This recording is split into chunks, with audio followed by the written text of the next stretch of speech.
ipinagdiriwang. Yan ay araw na kung saan ay ipinapahayag ng mga alipin ng Allah subhanahu wa ta'ala ang kanilang pagpapasalamat sa Allah subhanahu wa ta'ala.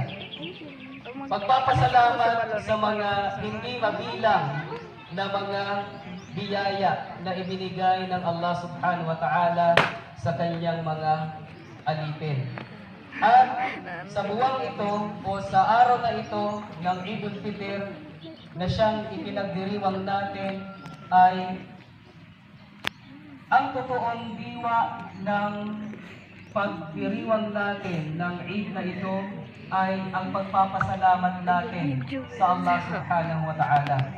Mga minamahal kong mga magulang at mga kapatid sa pananampalatayang Islam, sinabi ng Allah subhanahu wa ta'ala sa kanyang